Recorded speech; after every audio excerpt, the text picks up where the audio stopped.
ఈ రోజుల్లో కూడా చాలా కుటుంబాల పరిస్థితి ఇలాగే ఉంది. చక్కగా తల్లిదండ్రులు చేతుల్లో ఎత్తుకొని పెంచుతారు. తల్లి చక్కని గోరుముద్దలు పెట్టి బిడ్డలను పెంచుతుంది, కొడుకైనా కూతురైనా.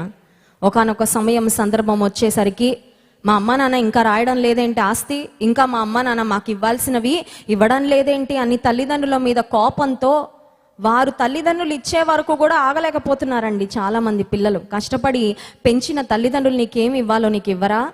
నీ కొరకు ఎలా ఆలోచించాలో వాళ్ళకి తెలియదా? వాళ్ళంత బాధ్యత లేకుండా ఉంటారా? అఫ్ కోర్స్ కొన్ని కుటుంబాల్లో ఎక్కడో 100కి1 ఉంటారేమో బాధ్యత లేని తండ్రులు, లేకపోతే బాధ్యత లేని తల్లులేమో. కానీ దేవుడు నీకు ఇచ్చిన తల్లిదండ్రులు నిన్నెంతో ప్రేమిస్తున్నారు, నిన్నెంతో అల్లారు ముద్దుగా పెంచారు. నువ్వు ఎన్నోసార్లు వారిని ఇబ్బంది పెట్టినా బాధ పెట్టినా నిన్ను ఓర్చుకొని నిన్ను చక్కగా పెంచుకుంటూ వస్తే, ఇప్పుడు రెక్కలు వచ్చిన తర్వాత తల్లిదండ్రుల ఇంటిలో నుండి బయటకు తరిమేసి ఆ గృహాల్లో ఉండే వాళ్ళ అబ్షాలోము లాంటి కుమారులు ఈ రోజుల్లో కూడా ఖచ్చితంగా ఉన్నారు.